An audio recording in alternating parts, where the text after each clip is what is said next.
Sí, yo creo que hay que analizar a profundidad, conforme lo permita los tiempos, lo que sucede en Irán y lo que sucede con Estados Unidos. Primero que nada, hay que establecer que Irán históricamente, políticamente, militarmente, es una potencia regional de suma importancia en la región, que además se encuentra en una región de alto conflicto histórico. Si vemos en este mapa, tenemos por aquí que Arabia Saudita se encuentra justamente muy cerca de Irán y que justamente las bases petroleras de Arabia Saudita y de Irán se encuentran todas en esta área del Golfo Pérsico, donde está también el estrecho de Hormuz, que es justamente un estrecho por el cual pasa mucho del petróleo mundial y realmente es muy pequeño en su terreno de navegación y por lo tanto un espacio que bloquean con facilidad tanto Irán como otros gobiernos de esta localidad para obtener intereses. Obviamente, además, la cercanía que tiene con Irak, con Siria, con Israel y el inmenso poderío que ha tenido a lo largo de la historia a través del Imperio Persa, y hoy mismo Irán es una potencia muy seria dentro de esta configuración. Emilio, nos hablaba justamente Zidane, que recordemos que Irán no es árabe, es persa, lo acabas de mencionar tú, su territorio es persa, entonces tiene otra historia, otro pasado y otros intereses, ¿cierto? Por supuesto, aparte, no solamente otra historia, sino una historia de un imperio que fue muy poderoso y que de alguna manera lo sigue siendo. Irán se considera a sí mismo y hay un sentimiento nacionalista de un país que tiene la obligación de hablar en el mundo, de tener una voz, de ser el líder regional único de esta región. Por eso su conflicto eterno con Arabia Saudita, que ha sido apoyado por Estados Unidos. Por eso ha tenido momentos de tensión con Irak y con Turquía, sobre todo con Turquía, que también busca establecerse como potencia regional. Entonces yo creo que es un primer elemento a establecer. El segundo elemento que hay que establecer de este conflicto es lo que ha ido ocurriendo en el último año prácticamente. Aquí en este mapa lo que estamos viendo es la influencia que tiene Irán sobre países que están cerca de su vecindad. En los que están en naranja son países donde Arabia Saudita e Irán están compitiendo de alguna forma, ya sea militarmente o ya sea económica o políticamente, por el control de estos países. Entonces vemos la fuerza enorme que tiene Irán. Y hay que recordar que hace un año, en mayo de 2018, Donald Trump decidió salirse de las negociaciones para el programa nuclear iraní. Y conforme se salió Donald Trump, decidió sancionar a Irán, a la economía iraní de manera muy contundente. Irán, mucho más pragmático, ¿cómo respondió? En lugar de responder y decir, bueno, si tú te sales de la negociación, yo empiezo otra vez mi programa nuclear con todo, empezó a subirle el costo a la decisión de Trump poco a poco, no de un solo golpe.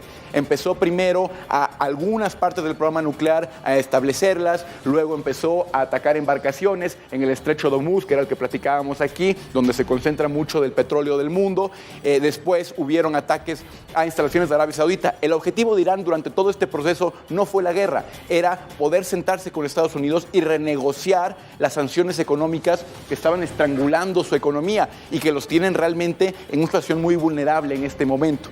Cuando hace unas semanas, por las épocas de Navidad, un grupo militar que es relacionado con Irán, pero que no es del Estado iraní, atacó una base militar en Irak y asesinó a civiles y militares estadounidenses, Estados Unidos se encontró con un dilema de cómo reaccionar. Y eso es lo que genera todo lo que está pasando ahora. ¿Cómo decidió Estados Unidos reaccionar?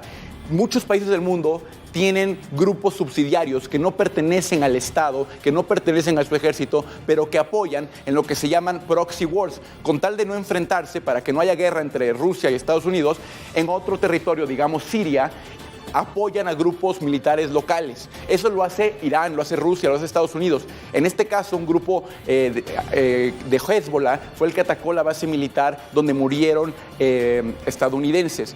Y Donald Trump tenía un dilema frente a él: atacar de respuesta a Irán y escalar el conflicto, o responderle directamente a estos grupos de militares independientes.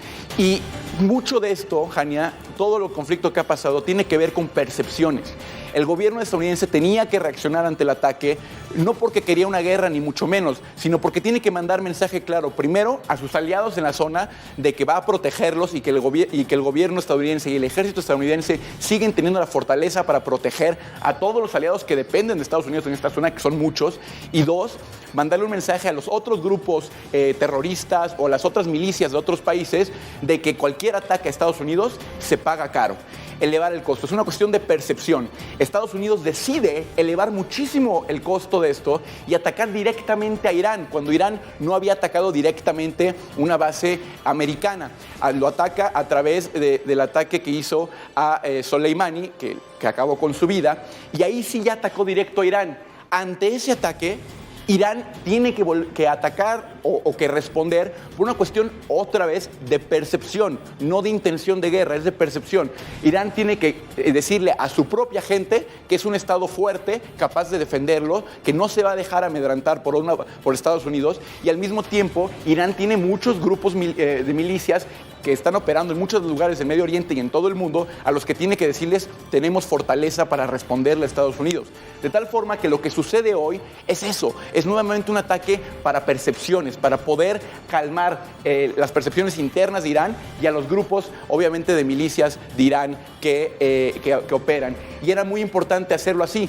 Hasta el momento parece ser que no hay ninguna víctima estadounidense. Esto parecería confirmar que el ataque o fue avisado o que fue muy medido para que no hubiera ninguna víctima estadounidense y por lo tanto se acabe aquí este pequeño conflicto y se puedan sentar a negociar. Lo normal, y aquí Donald Trump tiene un dilema otra vez, es: ya hubo una respuesta proporcional por parte de Irán y si no ha habido víctimas estadounidenses, lo normal sería que aquí se acabaran este tipo de confrontaciones militares entre los dos países. Eso sería lo que tendría que establecerse. Me parece que es lo que va a pasar, al menos que se encuentre que haya habido alguna víctima estadounidense. Yo creo que Irán fue muy cuidadoso para no hacerlo. Así lo estableció ya Zarif, el ministro exterior iraní.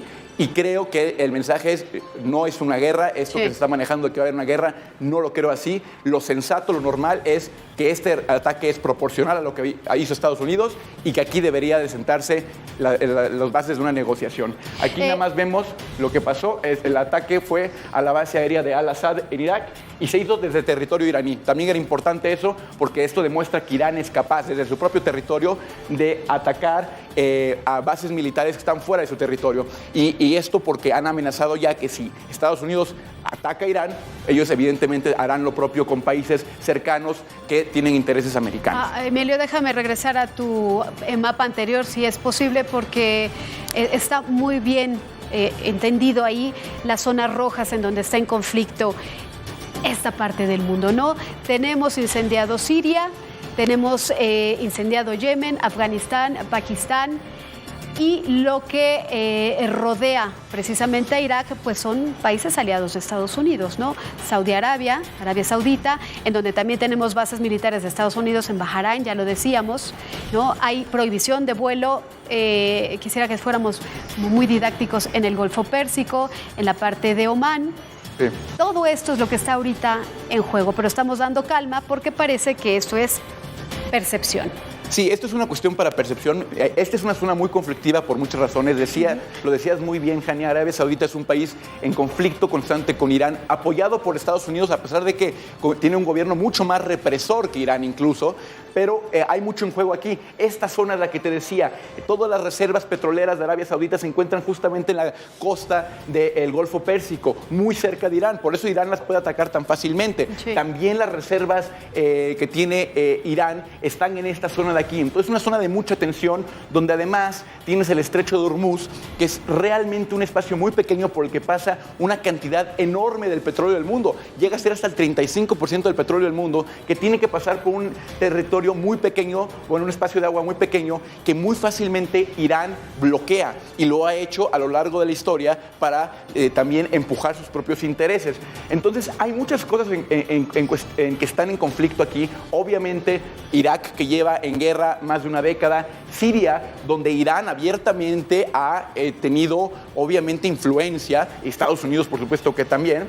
Y bueno, incluso, Afganistán en guerra y Pakistán, que está en un conflicto con India como no había tenido en muchas décadas, ¿no? Entonces, una zona muy conflictiva donde Irán siempre ha sido una potencia muy importante junto a Arabia Saudita y junto a Turquía.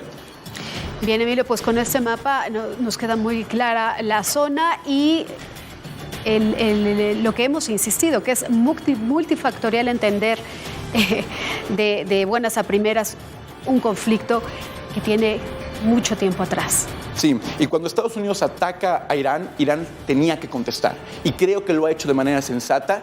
Si todo parece apuntar a que no hay víctimas estadounidenses, la manera es proporcional, digamos, y esto daría pie a que si hubiera un poco de sensatez, que no siempre la hay y sobre todo no lo hay en estos tiempos, lo que sigue es bajar el conflicto de nivel. Ya se hubo un ataque, hubo una respuesta, ambas poblaciones se pueden quedar más tranquilas y se puede empezar a mover hacia adelante. Por lo pronto los cañones pararon.